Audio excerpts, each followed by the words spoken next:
मुझे याद है वो शाम जब मैं शहर की उन गलियों में खड़ा था जहां हर मोड़ पर एक नई दीवार खड़ी महसूस होती थी।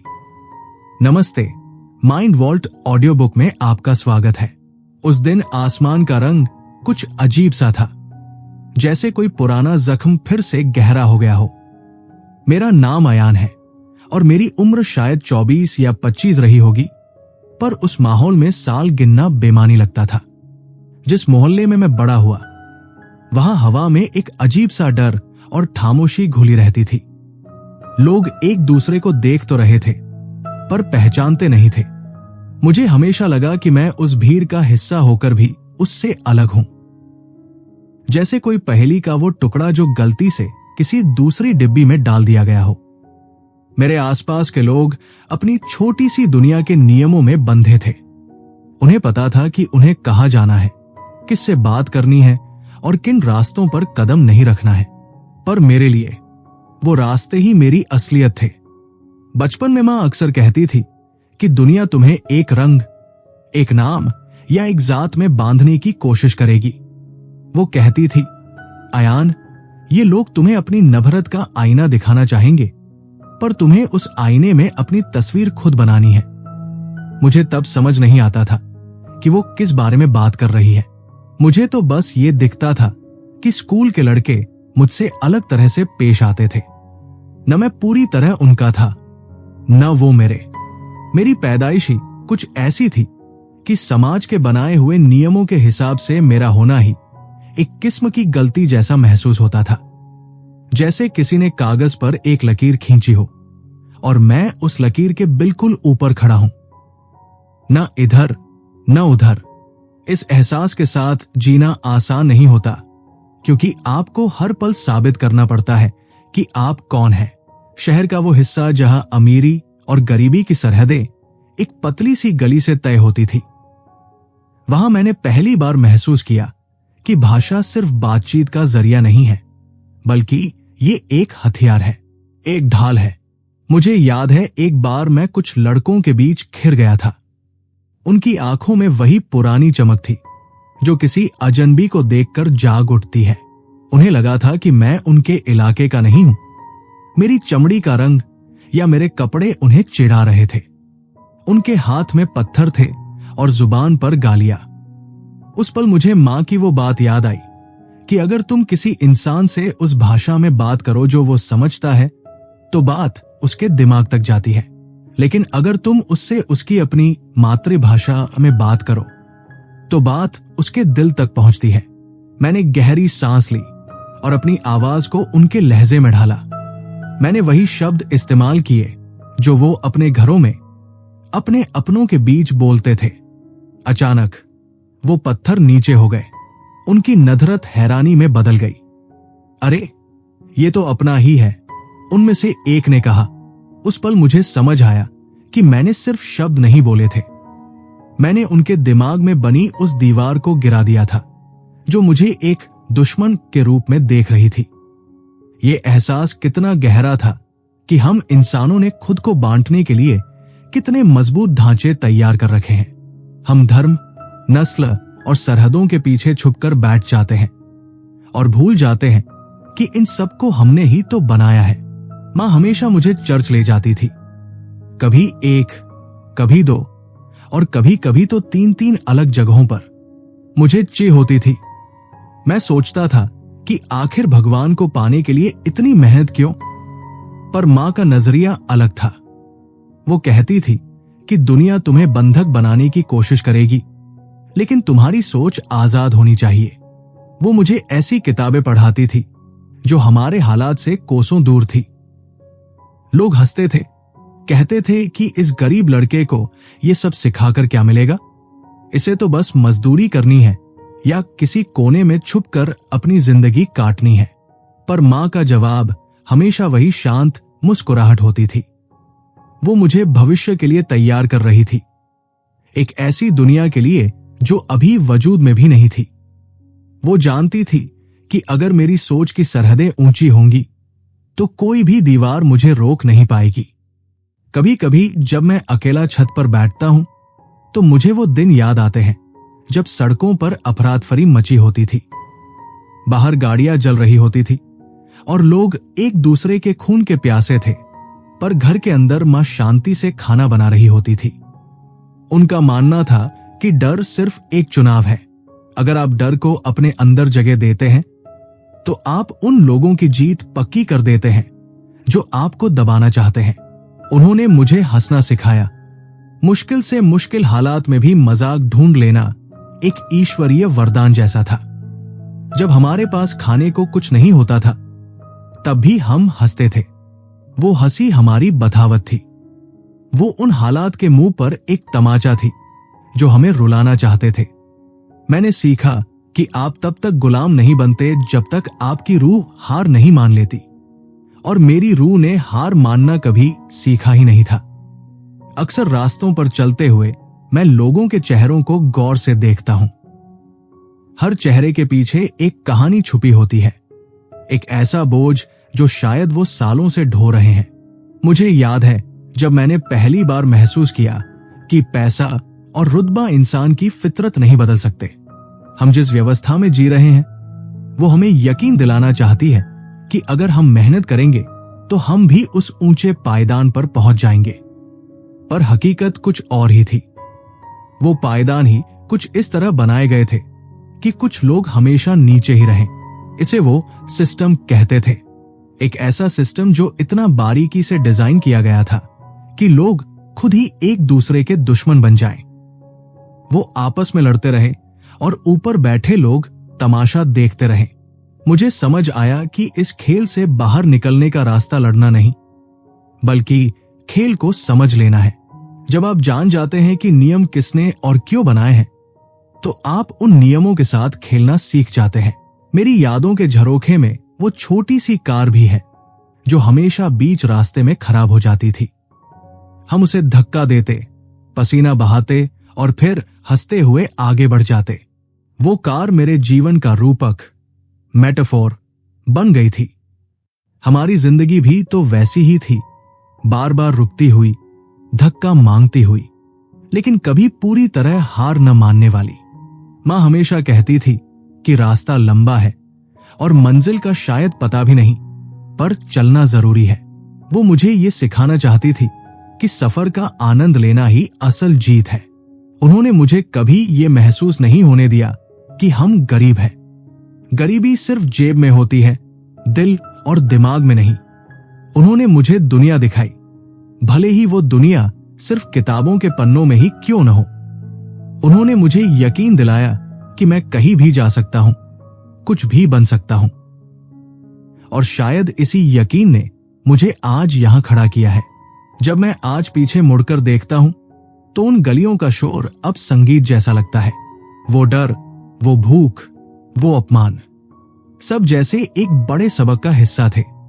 मुझे याद है वो एहसास जब मैंने पहली बार जाना कि कानून और इंसाफ में कितना बड़ा फर्क होता है। कभी कभी जो कानूनी तौर पर सही होता है वो इंसानी तौर पर बेहद गलत हो सकता है। मेरी अपनी मौजूदगी ही उस वक्त के कानूनों के खिलाफ थी। मैं एक ऐसा गुनाह था जिसे छुपाया जाना चाहिए था, पर मेरी मां ने मुझे एक पदक की तरह दुनिया के सामने रखा। उन्होंने मुझे छिपाया नहीं, बल्कि मुझे निडर बनाया। उन्होंने मुझे सिखाया कि अपनी पहचान के लिए कभी शर्मिंदा मत होना। अगर दुनिया तुम्हें क्राइम समझती है तो समझो कि तुम कुछ ऐसा कर रहे हो जो इस सड़े हुए सिस्टम को डरा रहा है। शाम गहराने लगी है और शहर की रोशनियां जागने लगी है। ये रोशनियां ऊपर से कितनी खूबसूरत लगती हैं, पर इनके नीचे कितनी अंधेरी गलियां हैं, ये कोई नहीं जानता। मैंने उन अंधेरों में चलना सीखा है। मैंने सीखा है कि कैसे अपनी परछाई से डरे बिना रात को पार किया जाता है। मेरी कहानी किसी हीरो की कहानी नहीं है। ये एक ऐसे इंसान की कहानी है जिसने बस जीना सीखा, जिसने अपनी कमियों को अपनी ताकत बनाया और जिसने कभी उम्मीद का दामन नहीं छोड़ा। मां अक्सर कहती थी कि अगर तुम अपने अतीत को पीछे छोड़ना चाहते हो तो पहले उसे गले लगाना सीखो, उसे स्वीकार करो, उससे सीखो और फिर उसे एक पुरानी किताब की तरह बंद करके रख दो। मैंने भी वही किया। मैंने अपने हर जख्म को एक शब्द दिया और हर आंसू को एक कहानी में तब्दील कर दिया। मुझे याद है वो पल जब मुझे पहली बार एहसास हुआ कि आजादी क्या होती है। आजादी वो नहीं है कि आपके पास बहुत सारा पैसा हो या आप कहीं भी जा सके। असल आजादी तो वो है जब आप अपनी सोच को किसी के अधीन नहीं होने देते, जब आप भीड़ का हिस्सा होने के बावजूद अपनी एक अलग आवाज रखते हैं। मेरी वो आवाज ही मेरी सबसे बड़ी संपत्ति थी।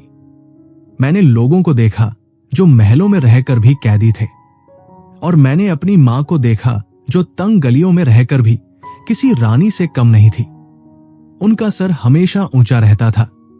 उनकी आंखों में एक ऐसी चमक थी जो बड़ी से बड़ी मुसीबत को छोटा दिखा देती थी। उन्होंने मुझे सिखाया कि इज्जत कमाई जाती है, मांगी नहीं जाती, और इज्जत कपड़ों से नहीं, आपके चरित्र से आती है। रात की ये खामोशी बहुत कुछ कहती है। ये हमें अपनी जड़ों की याद दिलाती है। मैं अक्सर सोचता हूं कि अगर वो गलियां न होती, वो संघर्ष न होता, तो क्या मैं आज वही इंसान होता जो मैं हूं? शायद नहीं। हमारी चुनौतियां ही हमें तराशती है। वो हमें बताती है कि हम कितने मजबूत हो सकते हैं। मां ने मुझे कभी आराम की जिंदगी का लालच नहीं दिया। उन्होंने मुझे संघर्ष के लिए तैयार किया। उन्होंने मुझे सिखाया कि गिरना बुरा नहीं है, गिर कर न उठना बुरा है। और मैं हर बार उठा, हर बार पहले से थोड़ा और मजबूत होकर। यहां खड़ा होकर जब मैं इस शहर को देखता हूं, तो मुझे हर मोड़ पर अपनी एक याद मिलती है। कहीं वो स्कूल है जहां मुझे पहली बार अलग होने का एहसास हुआ। कहीं वो बाजार है जहां मैंने अपनी पहली हसल शुरू की थी। जिंदगी एक लंबा सफर है और हम सब मुसाफिर। कोई तेज चल रहा है, कोई धीरे, पर अहम यह है कि हम चल रहे हैं। मुझे याद आता है कि कैसे छोटी छोटी चीजों में खुशियां ढूंढना ही जीने का असली तरीका है। कभी एक पुरानी कैसेट प्लेयर पर बजता गाना, कभी दोस्तों के साथ बैठकर की गई वो बेमतलब की बातें। यही तो असल जिंदगी है। बाकी सब तो बस दिखावा है, एक ऐसा मुखौटा जो हम दुनिया को दिखाने के लिए पहन लेते हैं। पर इन मुखौटों के पीछे एक असली इंसान होता है जिसे अक्सर हम खुद भी भूल जाते हैं। मैंने तय किया था कि मैं कभी अपने उस असली इंसान को नहीं खोने दूंगा। चाहे दुनिया मुझे कुछ भी कहे, चाहे हालात मुझे कितना भी बदल दे, मेरा वो छोटा सा हिस्सा हमेशा मेरा ही रहेगा। वो हिस्सा जो हंसना जानता है, जो प्यार करना जानता है, और जो कभी हार नहीं मानता। बचपन की एक और याद बड़ी साफ है, जैसे कल की ही बात हो। मेरी मां वैसी नहीं थी जैसी अक्सर फिल्मों में मां को दिखाया जाता है। कोमल, सहमी हुई और हमेशा आंसू बहाने वाली नहीं। मेरी मां एक योद्धा थी, पर बिना किसी तलवार के। उनकी लड़ाई मजबूत इरादों और एक अजीब किस्म की जिद से भरी थी। मुझे याद है, एक बार हम एक पुरानी मिनी बस में सफर कर रहे थे। उस वक्त सड़कों पर माहौल बहुत गर्म था। दो गुटों के बीच जंग छिड़ी हुई थी और बस के ड्राइवर की आंखों में वो खौफनाक गुस्सा था जो कभी भी फूट सकता था। उस ड्राइवर ने मां के साथ बदतमीजी शुरू कर दी, सिर्फ इसलिए क्योंकि हम उस बस में अलग थे। उसने धमकियां दी, चिल्लाया, और माहौल ऐसा हो गया कि बस में बैठे बाकी लोग भी हमें नफरत भरी नजरों से देखने लगे। मुझे अपनी सीट के कोने में दुबकते हुए डर लग रहा था, पर मां का चेहरा बिल्कुल शांत था। उन्होंने मेरी आंखों में देखा और धीरे से बुदबुदाया, अयान, तैयार रहना। जैसे ही बस की रफ्तार थोड़ी कम हुई, उन्होंने मेरा हाथ पकड़ा और चलती बस से मुझे बाहर धक्का दे दिया और खुद भी कूद पड़ी। हम धूल और पत्थरों के बीच गिरे, घुटने छिल गए, कपड़े फट गए, पर वो खड़ी हुई, धूल झाड़ी और फिर भागने लगी। भागते हुए वो हंस रही थी। मैं रो रहा था, गुस्से में था कि आपने मुझे धक्का क्यों दिया। उन्होंने बस इतना कहा, बेटा, कभी कभी बचने के लिए गिरना पड़ता है। वो गिरना हार नहीं थी, वो उनकी समझदारी थी। उन्होंने मुझे सिखाया कि आपकी सुरक्षा किसी और की मेहरबानी पर नहीं, आपके अपने फैसलों पर निर्भर करती है। अक्सर जब मैं आज के दौर के लोगों को देखता हूं, तो पाता हूं कि वे सुरक्षा, सिक्योरिटी को बाहरी चीजों में ढूंढते हैं, कोई बैंक बैलेंस में, कोई बड़ी नौकरी में, तो कोई समाज के रुतबे में। पर मां ने मुझे सिखाया था कि असल सुरक्षा आपके दिमाग के अंदर होती है। वो मुझे हमेशा कहती थी कि अगर तुम्हारे पास दुनिया की हर भाषा बोलने की ताकत है तो तुम कभी अजनबी नहीं रहोगे। ये बात मुझे तब समझ आई जब मैं बड़ा हुआ और काम के सिलसिले में अलग अलग शहरों में गया। हमारे देश में या दुनिया के किसी भी कोने में जब आप किसी की जुबान में बात करते हैं तो उनके चेहरे का तनाव कम हो जाता है। भाषा सिर्फ शब्दों का मेल नहीं है, ये एक साझा इतिहास है। मुझे याद है एक बार मैं एक ऐसे ऑफिस में गया जहां लोग मुझे बहुत ही शक की नजर से देख रहे थे। शायद मेरा पहनावा या मेरा लहजा उन्हें खटक रहा था। मैंने गौर किया कि वे आपस में एक क्षेत्रीय बोली में बात कर रहे थे। मैंने बस एक छोटा सा जुमला, फ्रेज उनकी उसी बोली में कह दिया। बस फिर क्या था, जो लोग पहले मुझे अनसुना कर रहे थे वे अचानक मेरे दोस्त बन गए। उन्होंने मुझे चाय पूछी, अपनी कुर्सियां आगे बढ़ा दी। उस दिन मुझे लगा कि मां सही कहती थी। भाषा एक ऐसी चाबी है जो बंद से बंद दिल का दरवाजा भी खोल देती है। हम जिस समाज में बड़े होते हैं वहां हमें अक्सर ये सिखाया जाता है कि हम कौन हैं। हमें एक लेबल दे दिया जाता है। तुम इस जाति के हो, तुम इस धर्म के हो, तुम इस वर्ग के हो। मां ने कभी मुझे उन लेबलों में कैद होने नहीं दिया। वो कहती थी कि लोग तुम्हें तुम्हारी औकात याद दिलाएंगे, पर तुम्हें अपनी हैसियत खुद तय करनी है। उनकी सबसे बड़ी बठावत, रिबेलियन, ये थी कि उन्होंने मुझे सोचना सिखाया। वो मुझे उन इलाकों में ले जाती थी जहां हमारे जैसे लोग नहीं जाते थे।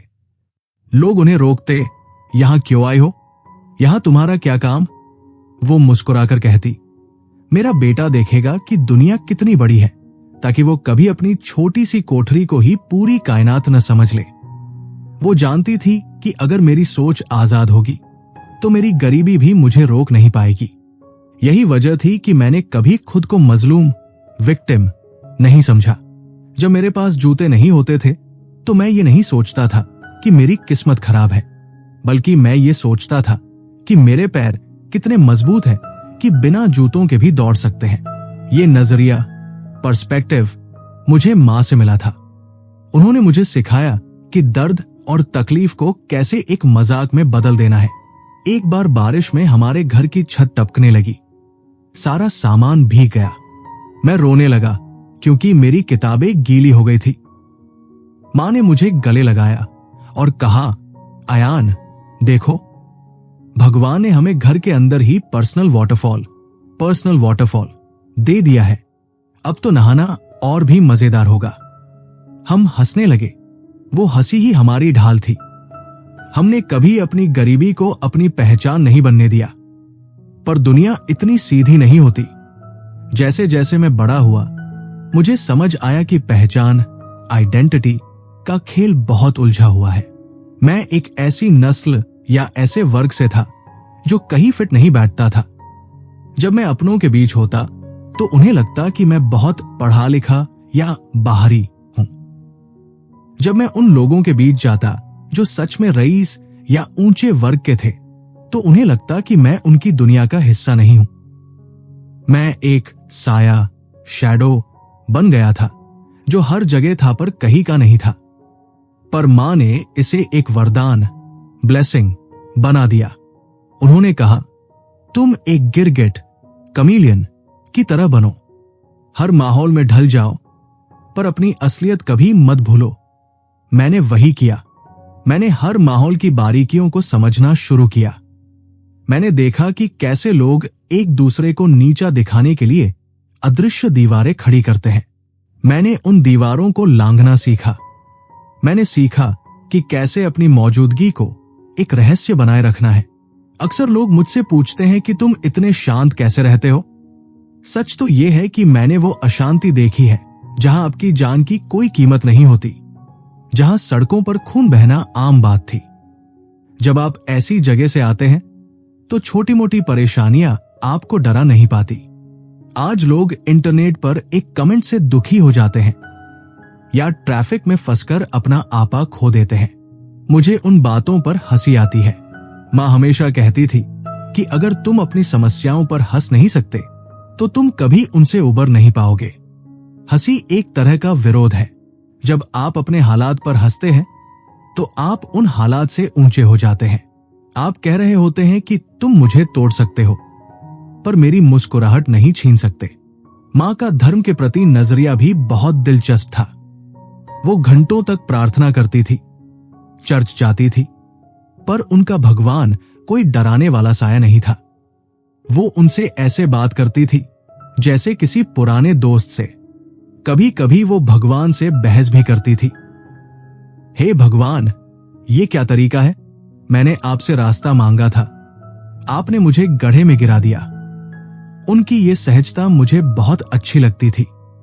उन्होंने मुझे सिखाया कि विश्वास, फेथ का मतलब आंखें मूंद कर किसी के पीछे चलना नहीं है, बल्कि उस शक्ति पर भरोसा करना है जो आपके अंदर है। उन्होंने मुझे कभी किसी खास धर्म या रीति रिवाजों में नहीं बांधा। वो कहती थी, हर चर्च, हर मंदिर, हर मस्जिद एक ही तरफ इशारा करता है, तुम्हारे दिल की अच्छाई की तरफ। मुझे याद है एक बार माँ ने मुझे एक ऐसी किताब लाकर दी जो उस वक्त हमारे माहौल में प्रतिबंधित, फॉरबिडन जैसी थी। उसमें आजादी और बराबरी की बातें थी। पड़ोसियों ने जब देखा तो मां को चेतावनी दी, तुम इस लड़के का दिमाग खराब कर रही हो, इसे ये सब मत पढ़ाओ, इसे बस काम करना सिखाओ। मां ने बड़े प्यार से उन्हें जवाब दिया, मैं इसे काम करना तो सिखा ही दूंगी, पर मैं इसे ये भी सिखाना चाहती हूं कि ये काम क्यों कर रहा है और किसके लिए कर रहा है। वो चाहती थी कि मैं अपनी कीमत जानूं। वो जानती थी कि अगर मैं सिर्फ एक मजदूर बना तो मैं बस एक मशीन बनकर रह जाऊंगा, पर अगर मैं एक सोचने वाला इंसान बना तो मैं एक मिसाल बनूंगा। जिंदगी के उस दौर में हर दिन एक नया इम्तिहान होता था। कभी पेट खाली होता था तो कभी दिल भारी, पर मां के पास हर मर्ज की दवा थी। उनकी कहानियां और उनके सबक। उन्होंने मुझे कभी ये महसूस नहीं होने दिया कि हम किसी से कम हैं। वो मुझे महंगे कपड़े नहीं दिला सकती थी, पर उन्होंने मुझे वो आत्मविश्वास, कॉन्फिडेंस दिया जो दुनिया का कोई ब्रांड नहीं दे सकता। वो कहती थी, अयान, अगर तुम सीधे खड़े हो और तुम्हारी आंखों में साफ नियत है तो तुम्हारी पुरानी कमीज भी एक सूट की तरह चमकेगी।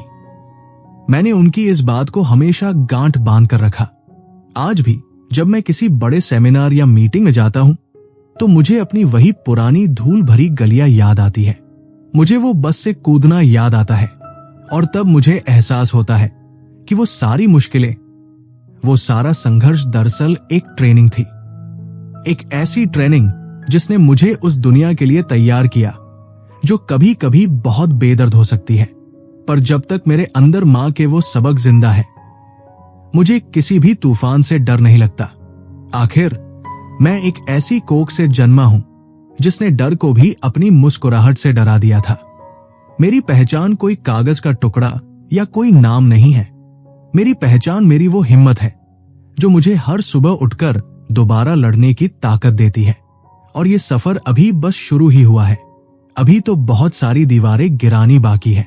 जैसे जैसे मैं बड़ा होने लगा, मुझे एक बात समझ आ गई कि स्कूल की किताबें आपको ये तो सिखाती है कि दुनिया कैसी होनी चाहिए, पर यह कभी नहीं बताती कि दुनिया असल में कैसी है। खासतौर पर तब जब आप एक ऐसे इलाके में रह रहे हो जहां हर दिन सिर्फ गुजारा करना ही एक बड़ी जीत हो। मेरे लिए वो दौर एक नई आजादी का था, पर वो आजादी अपने साथ बहुत सारी उलझनें भी लेकर आई।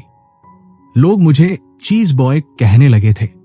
अब ये सुनने में तो बड़ा मीठा लगता है, जैसे कोई अमीर बच्चा जिसके पास सब कुछ हो, पर असल में ये एक ताना था। गली के लड़कों को लगता था कि चूंकि मैं थोड़ा अलग दिखता हूं और साफ अंग्रेजी बोलता हूं, तो शायद मेरी जेबें पैसों से भरी है। उन्हें क्या पता था कि घर में हम अक्सर एक ही तरह का खाना खाकर हफ्तों बिता देते थे। पर मां कहती थी, अयान, अगर दुनिया तुम्हें एक खास नजर से देख रही है तो उस नजर का फायदा उठाना सीखो। और वहीं से शुरू हुआ मेरा बिजनेस का सफर। वो दौर था जब इंटरनेट और कंप्यूटर हर घर में नहीं होते थे। मेरे पास एक पुराना कंप्यूटर था जिसे मां ने न जाने कैसे अपनी थोड़ी थोड़ी बचत से मेरे लिए खरीदा था। उस वक्त म्यूजिक का बड़ा क्रेज था, पर सीडी खरीदना सबके बस की बात नहीं थी। मैंने देखा कि ये एक मौका है। मैं रेडियो से गाने रिकॉर्ड करता, उन्हें कंप्यूटर पर मिक्स करता और फिर उनकी सीडी बनाकर गली के लड़कों को बेचता। मेरा ऑफिस मेरी वो छोटी सी मेज थी और मेरा मार्केट वो सड़कों के कोने जहां लड़के दिन भर सुस्ती में खड़े रहते थे। उस वक्त मुझे पहली बार एहसास हुआ कि हसल क्या होती है। जब आप अपनी मेहनत से कमाए हुए पहले 100 रुपए हाथ में पकड़ते हैं तो वो सिर्फ कागज का टुकड़ा नहीं होता, वो आपकी काबिलियत का सबूत होता है। मुझे याद है मां मुझे देख रही थी और उनके चेहरे पर एक अजीब सी मुस्कुराहट थी। उन्होंने टोका नहीं, बस इतना कहा, पैसा कमाना अच्छी बात है, पर याद रखना कि पैसा तुम्हें न चलाए, तुम पैसे को चलाना। मजाक मजाक में ये काम बढ़ गया। मेरे साथ कुछ दोस्त भी जुड़ गए। हमारा एक छोटा सा ग्रुप बन गया था। हम सिर्फ सीडी नहीं बेचते थे, हमने एक डांस ग्रुप भी बना लिया था। हम शादियों और पार्टियों में परफॉर्म करने जाते। हमारे ग्रुप का सबसे बेहतरीन डांसर एक लड़का था जिसका नाम था हिटलर। हां, सुनने में अजीब लग सकता है, पर हमारे मोहल्ले में यह नाम किसी नधरत का प्रतीक नहीं था। हमारे लिए और उस लड़के के परिवार के लिए यह बस एक नाम था जिसे शायद उन्होंने किसी पुरानी खबर या रेडियो पर सुना होगा, बिना ये जाने कि इतिहास में इस नाम ने क्या तबाही मचाई थी। हमारे यहां लोग नाम सिर्फ इसलिए रख लेते थे क्योंकि वो बोलने में कड़क लगता था। हमें क्या पता था कि ये नाम एक दिन हमारे लिए मुसीबत खड़ा कर देगा। मुझे याद है वो शाम जब हमें एक बहुत बड़े और पोश स्कूल में परफॉर्म करने के लिए बुलाया गया। वो स्कूल शहर के उस हिस्से में था जहां की सड़कें शीशे की तरह चमकती थी और लोग रेशमी कपड़े पहनते थे। हम बड़े जोश में थे। हमने अपनी बेहतरीन धुनें तैयार की थी और हिटलर ने अपने सबसे शानदार मूव्स प्रैक्टिस किए थे। जैसे ही हम स्टेज पर गए, मैंने माइक पकड़ा और चिल्लाकर कहा, लेट्स गो हिटलर। बस इतना कहना था कि पूरा हॉल जैसे बर्फ की तरह जम गया। लोग हमें ऐसी नजरों से देखने लगे जैसे हमने कोई बहुत बड़ा गुनाह कर दिया हो। हमें समझ ही नहीं आ रहा था कि क्या गलत हुआ। हम तो बस अपने दोस्त का हौसला बढ़ा रहे थे, पर वहां मौजूद लोगों के लिए वो नाम एक गाली जैसा था, एक जख्म जैसा था। उस रात जब हम खाली हाथ वापस लौट रहे थे तो मेरे दिमाग में एक बहुत बड़ा सवाल खड़ा हुआ। हम अपनी छोटी सी दुनिया में इतने सिमटे हुए थे कि हमें पता ही नहीं था कि बाहर की दुनिया क्या सोचती है। हमें लगा कि जो हमारे लिए मजाक है वो दूसरों के लिए इतिहास का सबसे काला पन्ना हो सकता है। मां ने उस रात मुझे बिठाकर बहुत देर तक समझाया। उन्होंने कहा, अयान, अज्ञानता, इग्नोरेंस कोई बहाना नहीं है। अगर तुम दुनिया में अपनी जगह बनाना चाहते हो तो तुम्हें दुनिया को जानना होगा। तुम अपनी कोठरी में बैठकर ये उम्मीद नहीं कर सकते कि लोग तुम्हारी भाषा समझेंगे। उस दिन मुझे समझ आया कि शिक्षा सिर्फ डिग्री लेना नहीं है, बल्कि दूसरों के दर्द और उनके इतिहास को समझना भी है। धीरे धीरे मेरा काम और भी फैलने लगा। मैं अब सिर्फ सीडी नहीं बेचता था, मैं एक तरह का मिडलमैन बन गया था। मोहल्ले के लड़के चोरी का सामान लाते और मैं उसे बेचने में उनकी मदद करता। मुझे उस वक्त ये गलत नहीं लगता था। हमारे लिए जुगाड़ ही जीवन था। हम एक ऐसे सिस्टम का हिस्सा थे जहां नियम हमारे लिए नहीं बने थे, बल्कि हमें दबाने के लिए बने थे। मोहल्ले में अगर कोई चोरी करता तो उसे अपराधी नहीं माना जाता था, उसे बस होशियार माना जाता था जो अपनी किस्मत से लड़ रहा है। पर एक दिन एक ऐसी घटना हुई जिसने मेरी सोच बदल दी। मेरा एक दोस्त एक कैमरा लेकर आया। वो बहुत महंगा डिजिटल कैमरा था।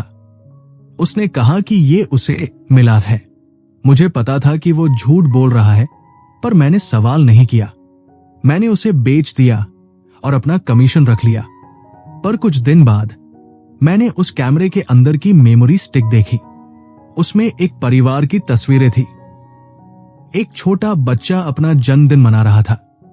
उसके दादा दादी उसे आशीर्वाद दे रहे थे। वो महज तस्वीरें नहीं थी, वो किसी की यादें थी। अचानक मुझे एक अजीब सी घुटन महसूस होने लगी, जिसे मैं हसल कह रहा था। वो असल में किसी की खुशियां छीनने जैसा था। मैंने महसूस किया कि गरीबी आपको बेईमान नहीं बनाती, बल्कि वो आपकी संवेदनशीलता, सेंसिटिविटी को खत्म कर देती है। आप सामने वाले को एक इंसान के तौर पर देखना बंद कर देते हैं। वो आपके लिए बस एक टारगेट बन जाता है। मां ने मेरे चेहरे पर वो उलझन देख ली थी। उन्होंने मुझसे कुछ नहीं पूछा, बस एक पुरानी बात दोहराई। बेटा, जिस रास्ते पर तुम चल रहे हो वहां मंजिल बहुत खूबसूरत लगती है, पर उस रास्ते की धूल तुम्हारे पैरों को गंदा कर देती है। उनकी ये बात मेरे दिल में घर कर गई। मुझे समझ आने लगा कि मोहल्ले, हुड की ये जो आजादी है, ये दरअसल एक पिंजरा है। एक ऐसा पिंजरा जहां आपको लगता है कि आप अपनी शर्तों पर जी रहे हैं, पर असल में आप उसी चक्रव्यूह में फंसे होते हैं जहां से बाहर निकलने का कोई रास्ता नहीं दिखता। मोहल्ले में रहने का एक और पहलू था हिंसा, वायलेंस। वहां गुस्सा हवा में तैरता रहता था। छोटी सी बात पर झगड़ा हो जाना आम था। मैंने देखा कि लोग अक्सर उन लोगों पर गुस्सा निकालते हैं जो उनके जैसे ही मजलूम है। एक गरीब इंसान दूसरे गरीब से लड़ रहा था, जबकि असली दुश्मन तो वो सिस्टम था जिसने उन्हें वहां तक पहुंचाया था। मुझे याद है, एक बार मेरे पड़ोस में एक आदमी ने अपनी पत्नी पर हाथ उठाया। सारा मोहल्ला तमाशा देख रहा था, पर कोई आगे नहीं बढ़ा। लोग कहते थे ये उनके घर का मामला है, पर मां अंदर गई। उन्होंने उस आदमी का हाथ पकड़ा और उसे ऐसी नजर से देखा कि वो वही ठिठक गया। उन्होंने उसे डांटा नहीं, बस बड़े शांत लहजे में कहा, तुम अपनी कमजोरी का बदला इस पर क्यों निकाल रहे हो? अगर लड़ना है तो अपनी किस्मत से लड़ो। उस दिन मैंने सीखा कि बहादुरी चिल्लाने में नहीं, बल्कि सही वक्त पर खड़े होने में है। मां हमेशा कहती थी कि समाज तुम्हें एक शक्ल देगा, पर तुम्हें अपनी रूह खुद बचानी है। द हुड एक ऐसी जगह है जो आपकी रूह को धीरे धीरे सोख लेती है। वहां सपने देखना मना है, क्योंकि सपने सच न होने का दर्द बहुत गहरा होता है। लोग बस आज में जीते थे, कल की किसी को परवाह नहीं थी। पर मैं अलग था। मैं शायद मां की उन किताबों की वजह से, या शायद उस हिटलर वाले वाक्य की वजह से, अब दुनिया को एक बड़े कैनवस पर देखना चाहता था। मुझे एहसास हुआ कि मेरा ये जो छोटा सा सीडी का बिजनेस है, ये मुझे पैसे तो दे रहा है, पर ये मुझे आगे नहीं बढ़ा रहा। मैं उसी जगह पर गोल गोल घूम रहा था। ये बिल्कुल उस ट्रेडमिल की तरह था जिस पर आप दौड़ते तो बहुत तेज है, पर पहुंचते कहीं नहीं। मैंने अपने दोस्तों को देखा। वे सालों से वही काम कर रहे थे, वही बातें कर रहे थे और वही गालियां दे रहे थे। उनकी दुनिया उतनी ही थी जितनी वो देख सकते थे। मुझे डर लगने लगा कि कहीं मैं भी इसी का हिस्सा बनकर न रह जाऊं। एक रात मैं देर तक अपनी छत पर बैठा रहा। नीचे सड़कों पर गाड़ियों का शोर था और दूर कहीं संगीत बज रहा था। मैंने सोचा कि क्या वाकई मैं वो इंसान हूं जो सिर्फ चोरी का सामान बेचकर खुश रह सकता है? क्या मेरी काबिलियत बस इतनी ही है? मां की वो बात फिर से कानों में गूंजी, तुम्हें चुनाव करना होगा अयान, कि तुम अपनी कहानी के लेखक बनना चाहते हो या सिर्फ एक किरदार। उस रात मैंने तय किया कि मैं इस जुगार वाली जिंदगी से बाहर निकलूंगा। मुझे नहीं पता था कि रास्ता क्या है, पर मुझे ये पता था कि ये रास्ता वो नहीं है। अगले दिन मैंने अपना वो पुराना कंप्यूटर बंद कर दिया। दोस्तों ने पूछा, क्या हुआ, काम बंद क्यों कर दिया? मैंने बस मुस्कुराकर कहा, अब मैं कुछ नया रिकॉर्ड करने जा रहा हूं। उन्हें समझ नहीं आया, पर मुझे पता था कि ये मेरी आजादी की तरफ पहला कदम था। वो आजादी जो पैसों से नहीं, बल्कि एक साफ नीयत और ऊंचे इरादों से आती है। माँ ने जब मुझे सामान समेटते देखा तो उन्होंने कुछ नहीं कहा, बस मेरी पीठ थपथपाई।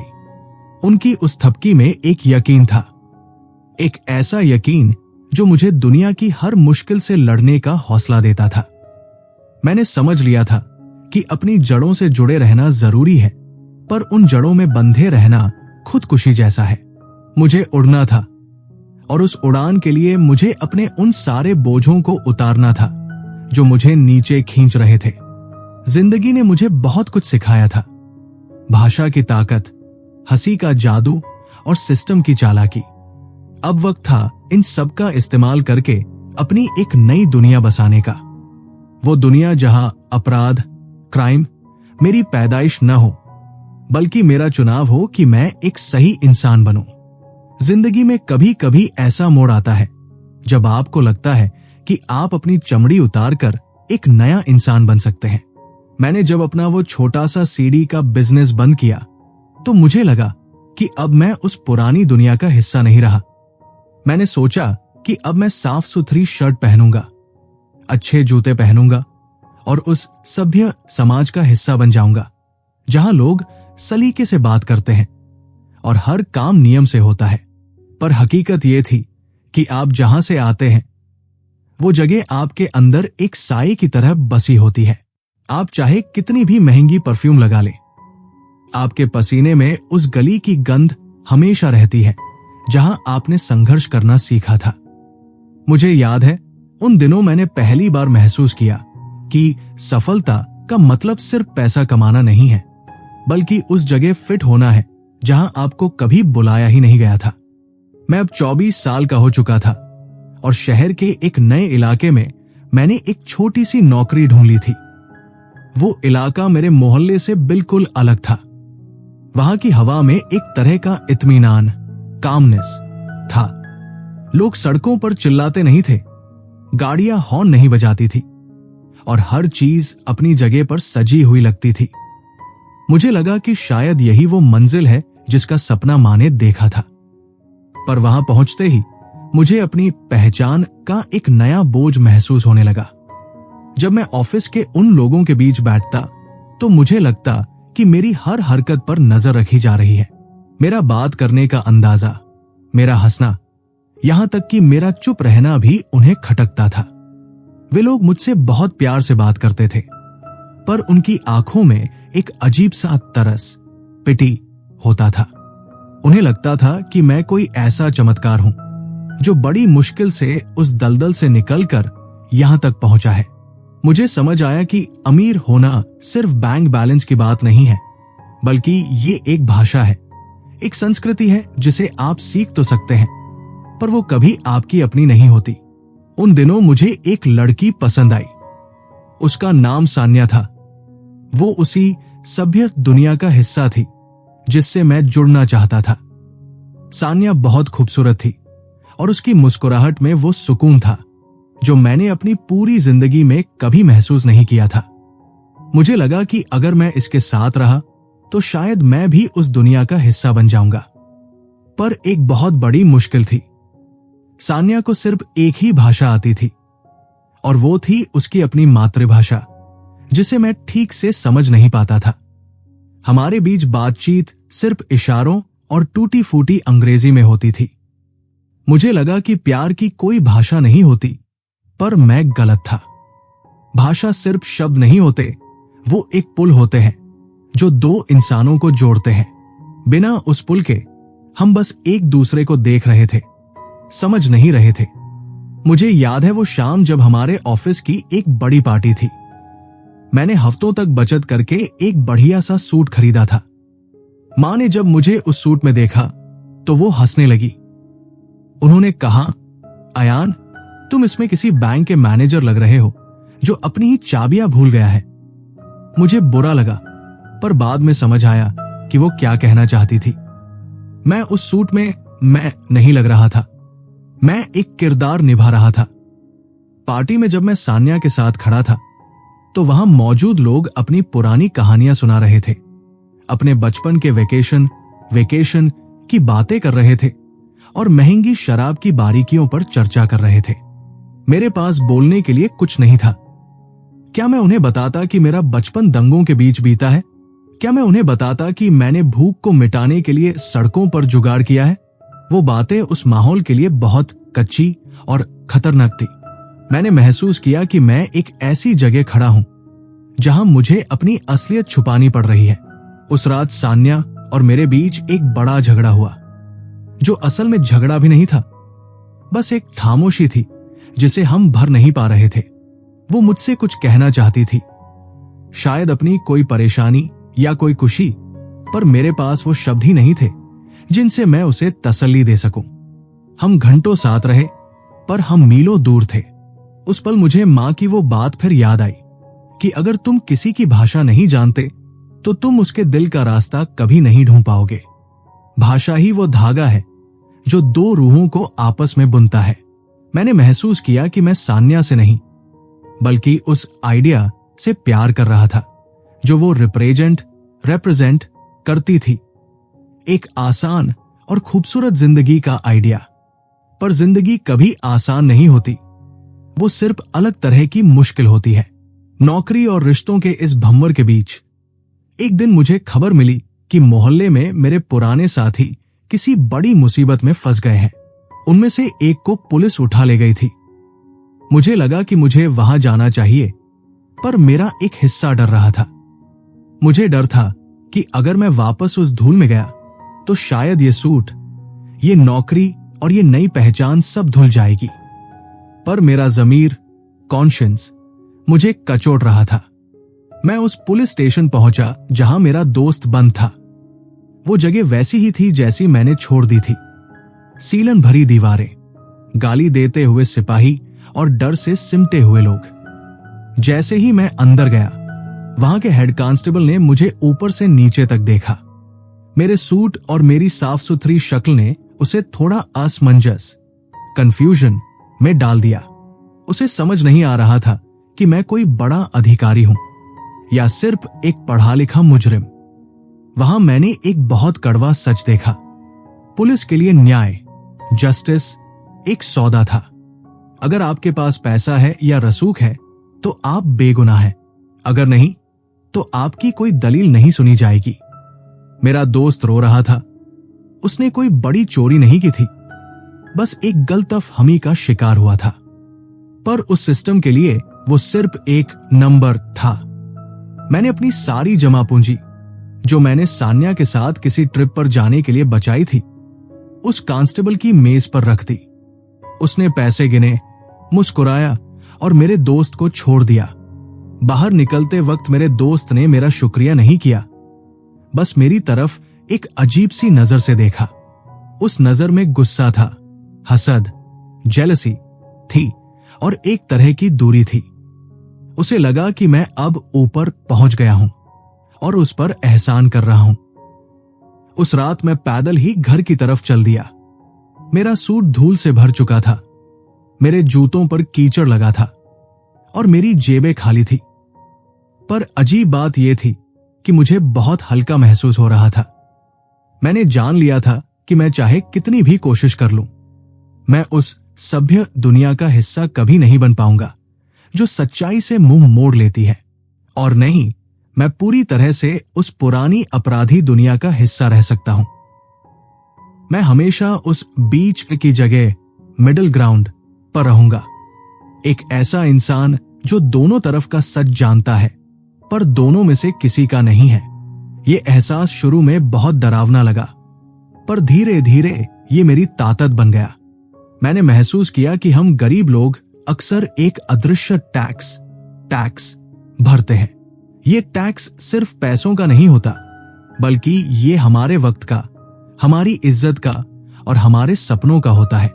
अगर एक अमीर आदमी से कोई गलती होती है तो उसे तजुर्बा कहा जाता है, पर अगर एक गरीब से वही गलती हो तो उसे जुर्म मान लिया जाता है। हमें हर कदम पर सावधानी बरतनी पड़ती है, क्योंकि हमारे पास गलती करने की गुंजाइश, मार्जिन फॉर एरर नहीं होती। एक गलत मोड़ और आपकी पूरी जिंदगी तबाह हो सकती है। सान्या जैसी लड़कियों के लिए दुनिया एक खेल का मैदान है, जहां वे गिरती है और फिर से उठ जाती है। मेरे लिए दुनिया एक माइनफील्ड थी, जहां हर कदम आखिरी हो सकता था। मां ने जब मुझे घर पहुंचते देखा तो उन्होंने कुछ नहीं पूछा। उन्होंने बस मेरे लिए गर्म चाय बनाई और मेरे पास बैठ गई। मैंने उनसे कहा, मां, मैं शायद कभी बड़ा आदमी नहीं बन पाऊंगा। उन्होंने मुस्कुराते हुए कहा, बड़ा आदमी होना जरूरी नहीं आयान, इंसान होना जरूरी है। और इंसान होने की सबसे पहली शर्त यह है कि तुम अपनी जड़ों को पहचानो। ये मत भूलो कि तुम कहां से आए हो, पर यह भी मत भूलो कि तुम कहां जा सकते हो। उनकी ये बात सुनकर मुझे लगा कि मेरी सारी थकान मिट गई है। मैंने समझ लिया था कि मेरी आजादी सान्या के प्यार में या उस कॉर्पोरेट ऑफिस की एयर कंडीशन हवा में नहीं थी। मेरी आजादी तो उस सच को स्वीकार करने में थी कि मैं कौन हूं। अगले दिन मैंने अपनी नौकरी छोड़ दी। मुझे पता था कि अब मुझे कुछ ऐसा करना है जो मेरे अपने सच के करीब हो। मैंने फिर से अपनी वही पुरानी मेज निकाली, पर इस बार मैं सीडी नहीं बेच रहा था। मैं कहानियां लिखने लगा। मैं उन लोगों के बारे में लिखने लगा जिन्हें दुनिया ने भुला दिया था। मैंने उन गलियों के संगीत को शब्दों में पिरोना शुरू किया। मुझे लगा कि शायद यही मेरा असली मकसद है, उन आवाजों को एक मंच देना जिन्हें दबा दिया गया है। मुझे पता था कि रास्ता बहुत मुश्किल है, पर अब मुझे गिरने का डर नहीं था। मैंने जान लिया था कि गिरना भी सीखने का एक हिस्सा है, बशर्ते आप उस मिट्टी को पहचान ले जिस पर आप गिरे हैं। वो शहर आज भी वैसा ही है, अपनी रफ्तार में भागता हुआ, पर अब मैं उस दौर का हिस्सा नहीं हूं। मैं अपनी एक अलग लय, रिदम में जी रहा हूं। मैंने सान्या को एक आखिरी खत लिखा, उनकी अपनी मातृभाषा में, जो मैंने थोड़े बहुत सीख लिए थे।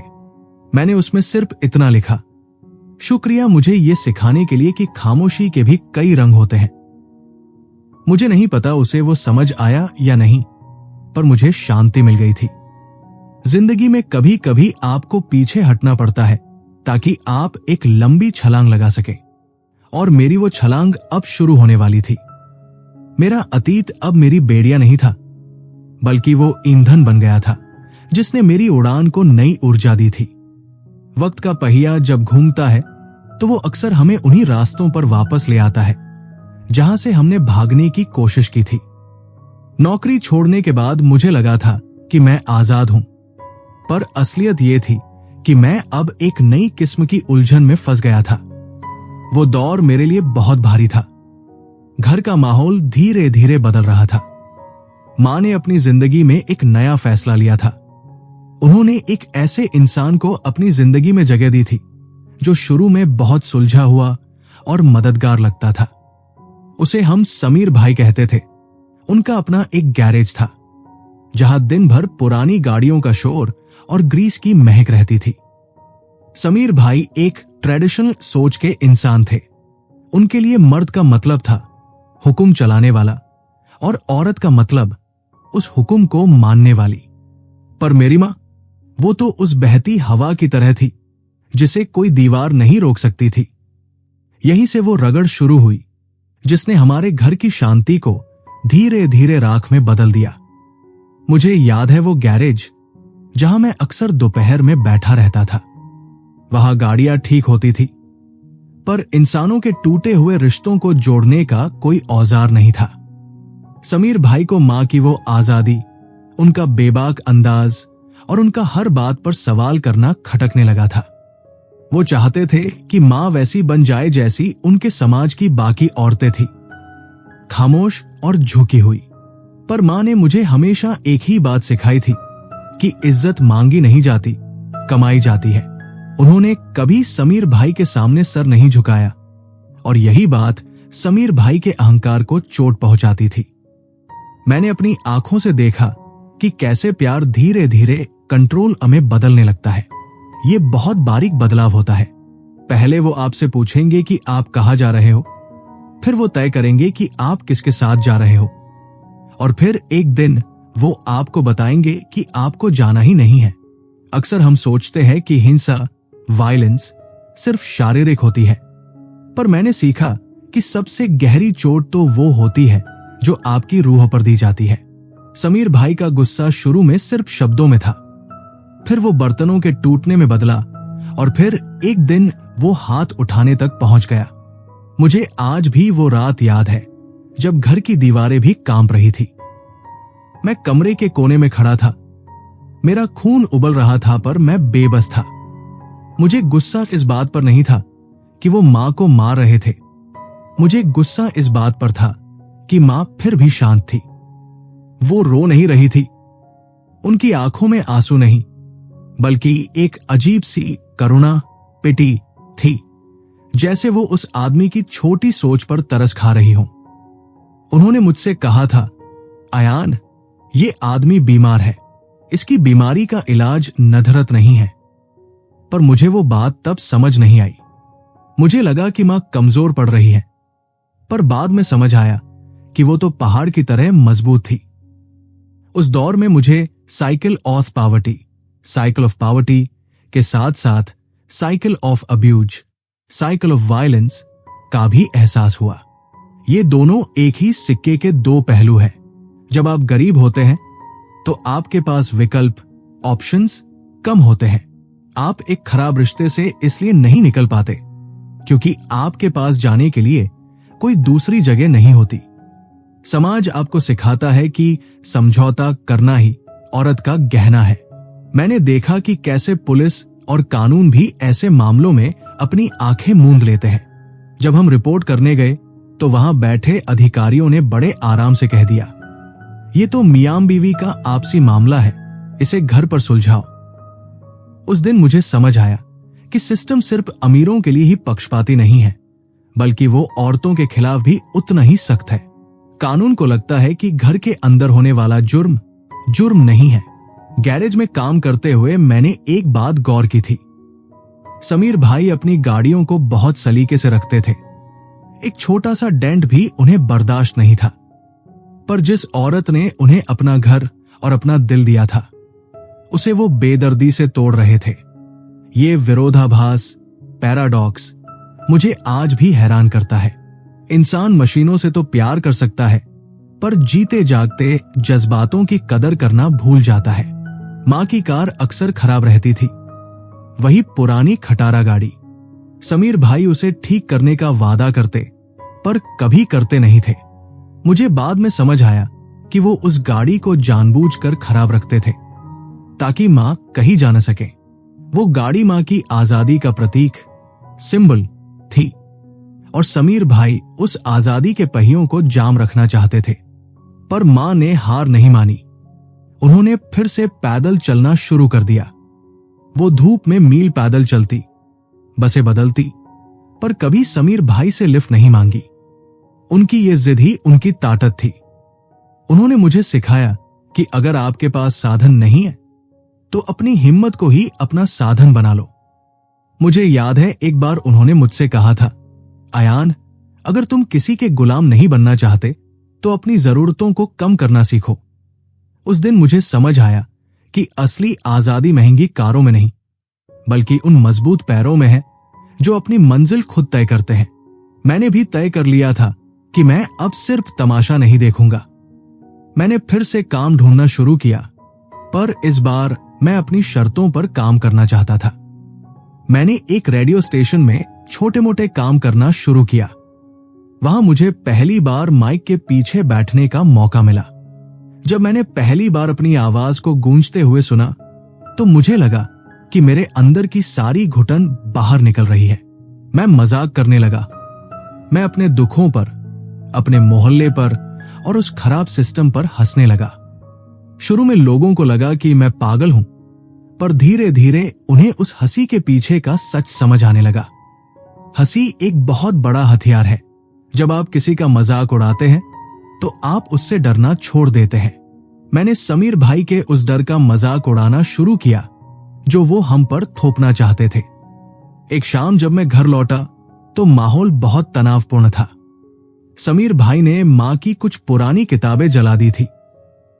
उनका कहना था कि ये किताबें मां का दिमाग खराब कर रही है। मां बस उन जलती हुई राख की ढेरी को देख रही थी।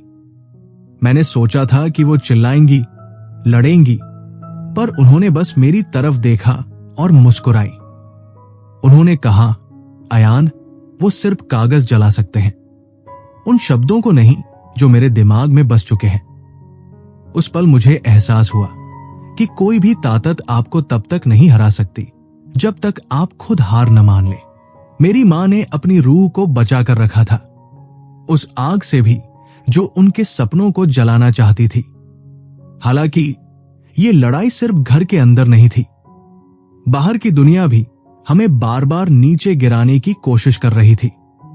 मुझे याद है जब मैंने पहली बार स्टैंड अप कॉमेडी करने की कोशिश की थी। मैं एक छोटे से क्लब में गया जहां ज्यादातर लोग अमीर और पढ़े लिखे थे। मैंने अपनी जिंदगी की कहानियां सुनाना शुरू किया। मैंने बताया कि कैसे हम पुलिस से बचते थे, कैसे हमने सड़कों पर व्यापार किया। लोग हंसे, पर उनकी हंसी में वो तरस अभी भी था। उन्हें लग रहा था कि ये कितनी अजीब और मजेदार जिंदगी है। उनके लिए मेरा संघर्ष एक मनोरंजन, एंटरटेनमेंट था।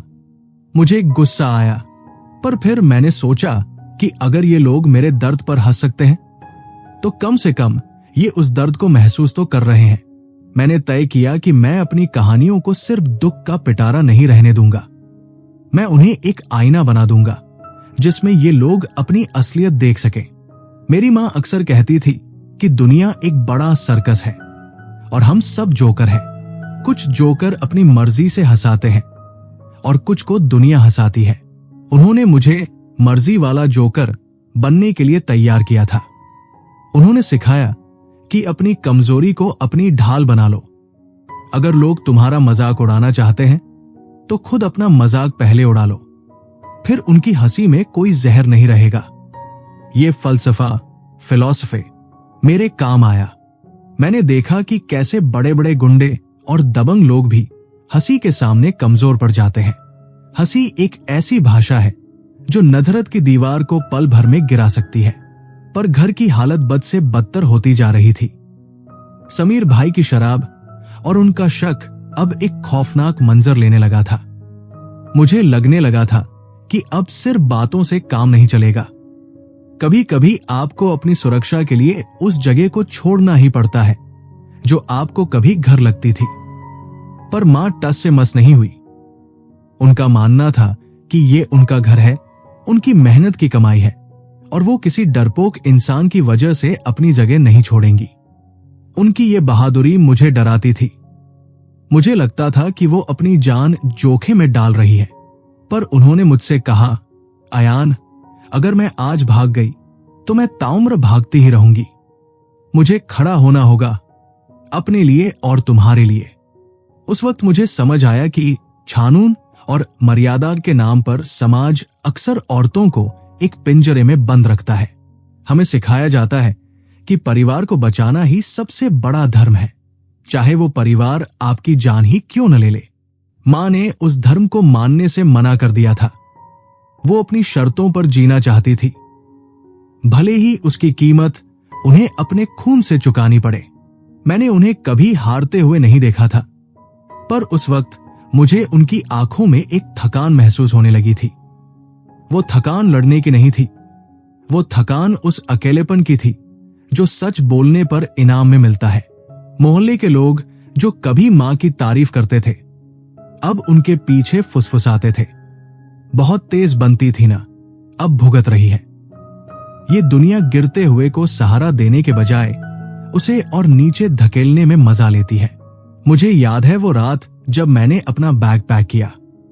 मैंने मां से कहा कि चलिए यहां से चलते हैं, कहीं दूर, जहां कोई हमें न जानता हो। पर उन्होंने मेरा हाथ पकड़ा और कहा, तुम जाओ अयान, तुम्हारी उड़ान बड़ी है, मैं अपनी जड़ें नहीं छोड़ सकती। उस रात मैं बहुत रोया। मुझे लगा कि मैं उन्हें अकेला छोड़ रहा हूं, पर उन्होंने मुझे यकीन दिलाया कि वो अकेली नहीं है। उनके साथ उनकी प्रार्थना और उनकी हिम्मत है। उन्होंने मुझे धक्का देकर उस गैरेज से बाहर निकाल दिया, बिल्कुल वैसे ही जैसे बचपन में उस बस से धक्का दिया था। आज फिर मैं धूल में गिरा था, पर इस बार मैं जानता था कि मुझे किस तरफ भागना है। शहर की रोशनियां अब मुझे डरा नहीं रही थी। मुझे लग रहा था कि हर रोशनी एक कहानी है। मैंने सड़कों पर चलना शुरू किया, अपने वही पुराने फटे हुए जूते पहनकर, पर इस बार मेरा सर ऊंचा था। मैंने सीख लिया था कि आपकी असलियत आपके जूतों से नहीं, आपके इरादों से तय होती है। समीर भाई का वो अंधेरा गैरेज अब पीछे छूट चुका था, पर मां का वो चेहरा अब भी मेरे साथ था। वही शांत मुस्कुराहट और वही चमकती आंखें। मुझे पता था कि अब मुझे सिर्फ अपने लिए नहीं, बल्कि उन हजारों आवाजों के लिए बोलना है जिन्हें समीर भाई जैसे लोगों ने चुप करा दिया था। मेरा सफर अब एक नए मोड़ पर था, जहां मेरी आवाज ही मेरा एकमात्र सहारा थी। और मैं तैयार था उस दुनिया का सामना करने के लिए जिसने मुझे कभी अपना नहीं माना था। इंसान की जिंदगी में कभी कभी एक ऐसा लम्हा आता है जब वक्त जैसे अचानक थम जाता है। आपको लगता है कि आप सब कुछ कंट्रोल कर सकते हैं, पर अचानक कुदरत आपको आपकी औकात याद दिला देती है। मुझे याद है वो आधी रात की कॉल। फोन की घंटी जब उस सन्नाटे में बजी तो मेरा दिल जैसे बैठ गया। दूसरी तरफ मेरी मौसी थी, उनकी आवाज कांप रही थी। उन्होंने बस इतना कहा, अयान जल्दी आओ, तुम्हारी मां को समीर ने गोली मार दी है। उस पल मुझे लगा कि मेरे पैरों के नीचे से जमीन खिसक गई है। मैं पागलों की तरह अस्पताल की तरफ भागा। टैक्सी में बैठे हुए मेरे दिमाग में वो सारे मंजर घूम रहे थे। मां का वो हंसता हुआ चेहरा, उनका वो मुझे बस से बाहर फेंकना, उनकी वो बेबाक बातें। मुझे लगा कि जिस साइकिल ऑफ वायलेंस से हम भाग रहे थे, उसने आखिरकार हमें पकड़ ही लिया। मैं रो रहा था, पर मेरे अंदर एक अजीब सा गुस्सा भी था। गुस्सा भगवान पर, उस सिस्टम पर जिसने समीर जैसे दरिंदे को खुलेआम घूमने की इजाजत दी, और खुद पर कि मैं उस वक्त वहां क्यों नहीं था। अस्पताल की वो सफेद गलियां और वो फिनाइल की गंध आज भी मेरे जहन में बसी है। जब मैं वहां पहुंचा तो सब कुछ धुंधला था। डॉक्टर इधर उधर भाग रहे थे और मेरी मां ऑपरेशन थिएटर में थी। समीर ने उन्हें 2 गोलियां मारी थी, एक उनकी टांग में और दूसरी उनके सर के पीछे। जब पुलिस ने मुझे ये बताया तो मुझे लगा कि अब सब खत्म हो गया है। सर में गोली लगने के बाद कोई कैसे बच सकता है। मैं उस ठंडी कुर्सी पर बैठ गया और अपनी मां के साथ बिताए हर पल को याद करने लगा। उन्होंने मुझे पालने के लिए क्या कुछ नहीं किया था। उन्होंने दुनिया से लड़ाई की ताकि मैं एक आजाद इंसान बन सकूं, और आज वो वहां अंदर मौत से लड़ रही थी। मुझे याद आया कि मां हमेशा कहती थी कि डरना नहीं है, पर उस रात मैं अपनी जिंदगी में सबसे ज्यादा डरा हुआ था। मुझे लग रहा था कि अगर वो चली गई तो मेरी दुनिया का सूरज हमेशा के लिए डूब जाएगा। तभी डॉक्टर बाहर आए। उनके चेहरे पर एक अजीब सी हैरानी थी। उन्होंने कहा, अयान, ये किसी चमत्कार, मिरेकल से कम नहीं है। उन्होंने बताया कि गोली मां के सर के पीछे से घुसी, उनकी खोपड़ी से टकराई और उनके नाक के रास्ते बाहर निकल गई। उसने न दिमाग को छुआ न किसी बड़ी नस को। वो गोली सिर्फ मांस को चीरती हुई निकल गई थी। डॉक्टर कह रहे थे कि अगर ये 1 मिलीमीटर इधर या उधर होती तो मां की मौत उसी पल हो गई होती। उस वक्त मुझे लगा कि जैसे किसी ने मेरे सीने से एक बहुत बड़ा पत्थर हटा दिया हो। मां बच गई थी। उनकी वो जिद, वो मजबूत इच्छा शक्ति शायद मौत को भी डरा गई थी। जब मुझे उनसे मिलने दिया गया तो उनका चेहरा सूजा हुआ था, चारों तरफ पट्टियां थी, पर जैसे ही उन्होंने मुझे देखा, उनकी आंखों में वही पुरानी चमक आ गई। मैं उनकी बिस्तर के पास बैठकर रोने लगा। मैंने उनका हाथ पकड़ा और कहा, मां, मुझे लगा कि मैंने आपको खो दिया। मां ने बड़ी मुश्किल से अपना मुंह खोला और बहुत धीरे से कहा, रो मत अयान, देखो अब मेरी नाक पहले से थोड़ी छोटी हो गई है। क्या मैं अब ज्यादा खूबसूरत लग रही हूं? मैं हंस पड़ा और मेरे आंसू उनकी चादर पर गिरने लगे। उस हालत में भी जब वो मौत के मुंह से वापस आई थी, उनके पास एक मजाक था। उन्होंने मुझे सिखाया कि चाहे जिंदगी आप पर गोली ही क्यों न चला दे, आपकी हंसी आपकी सबसे बड़ी जीत है। उन्होंने समीर को माफ कर दिया था। मुझे गुस्सा आया। मैंने कहा, आप उसे माफ कैसे कर सकती हैं? उसने आपको मारने की कोशिश की। मां ने बहुत शांति से कहा, बेटा, नदरत एक बोझ है। अगर मैं उसे अपने अंदर रखूंगी तो मैं कभी आजाद नहीं हो पाऊंगी।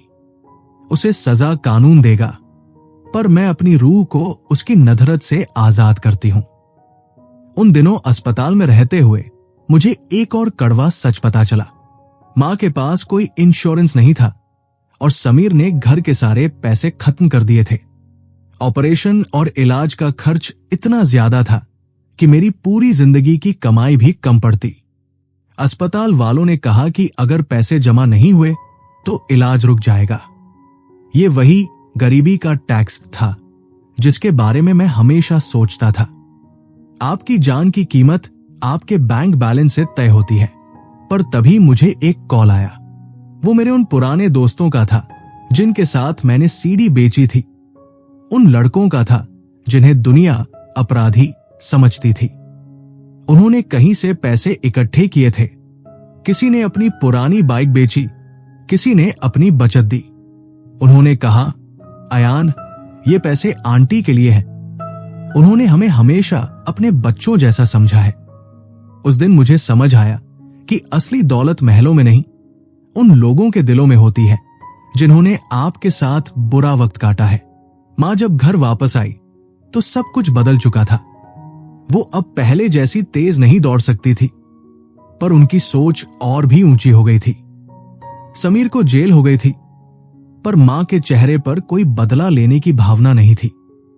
उन्होंने अपना पूरा ध्यान अपनी रिकवरी और अपनी प्रार्थनाओं पर लगा दिया।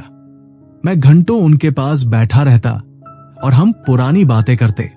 मैंने उनसे पूछा कि आप इतनी मजबूत कैसे बनी? उन्होंने कहा, अयान, जब दुनिया तुम्हें यह बताने की कोशिश करे कि तुम कौन हो, तो उसकी बात मत सुनना। तुम वो हो जो तुम बनना चाहते हो। मैंने तुम्हें एक क्राइम्स की तरह पैदा किया था, पर मैंने तुम्हें एक इंसान की तरह पाला है। उनकी ये बात मेरे लिए सबसे बड़ी सीख थी। आज जब मैं पीछे मुड़कर देखता हूं तो मुझे समझ आता है कि मेरा सफर सिर्फ मेरा नहीं था। ये उस औरत का सफर था जिसने एक ऐसे समाज में सर उठाकर जीना सीखा जहां उसे झुकना सिखाया गया था। मैंने स्टैंड अप कॉमेडी में अपना नाम बनाया। मैंने अपनी कहानियां दुनिया को सुनाई। लोग मेरी हंसी के पीछे के दर्द को अब समझने लगे थे। मुझे एहसास हुआ कि मेरा काम सिर्फ लोगों को हंसाना नहीं है, बल्कि उन्हें यह बताना है कि हर अंधेरी गली के बाद एक उजाला होता है। मेरी मां की वो गोली के निशान अब उनके चेहरे पर एक पदक की तरह थे। वो निशान हमें याद दिलाते थे कि हम बच गए हैं और अब हमें अपनी इस बोनस जिंदगी को पूरी शिद्दत से जीना है। जिंदगी की ये भागदौड़ कभी खत्म नहीं होती, पर अब मेरे कदम डगमगाते नहीं हैं। मैंने सीख लिया है कि भाषा, हंसी और प्यार, ये तीन चीजें किसी भी दीवार को तोड़ सकती है। मैं आज भी उसी शहर में रहता हूं, पर अब ये शहर मुझे पराया नहीं लगता। यहां की हर ईंट और हर पत्थर मेरी कहानी का हिस्सा है। मां अब भी वही पुरानी कार चलाती है और मैं अब भी उन्हें धक्का देता हूं, पर अब हम हंसते हैं क्योंकि हम जानते हैं कि मंजिल पहुंचने से ज्यादा जरूरी है कि आप किसके साथ सफर कर रहे हैं। उन्होंने मुझे जो पंख दिए थे, अब मैं उनसे ऊंची उड़ान भर रहा हूं, पर मेरी जड़ें हमेशा उन धूल भरी गलियों में रहेंगी जहां मैंने पहली बार चलना सीखा था। रात काफी हो गई है और शहर अब धीरे धीरे सो रहा है। खिड़की से आती ठंडी हवा मुझे उन यादों की आगोश में ले जाती है। मुझे लगता है कि हम सब अपनी अपनी लड़ाइयां लड़ रहे हैं, पर अगर हमारे पास कोई ऐसा है जो हमें यकीन दिला सके कि हम हारेंगे नहीं, तो हम बड़ी से बड़ी जंग जीत सकते हैं। मेरी मां मेरे लिए वही यकीन थी। उन्होंने मुझे सिर्फ जन्म नहीं दिया, उन्होंने मुझे खुद को ढूंढने का रास्ता दिखाया, और शायद यही असली परवरिश है। अब जब मैं आंखें मूंदता हूं तो मुझे डर नहीं लगता। मुझे पता है कि कल की सुबह एक नई उम्मीद लेकर आएगी। सफर लंबा था, पर हर मोड़ पर एक नया सबक मिला। आपने मेरी इस कहानी को इतने सब्र और प्यार से सुना, इसके लिए आपका बहुत शुक्रिया। उम्मीद है कि मेरी इन यादों में आपको भी अपनी किसी उलझन का जवाब मिला होगा। हंसते रहिए, क्योंकि आपकी हंसी ही इस दुनिया की सबसे खूबसूरत बगावत है। अपनी जड़ों को पहचानिए और अपनी पहचान पर गर्व कीजिए।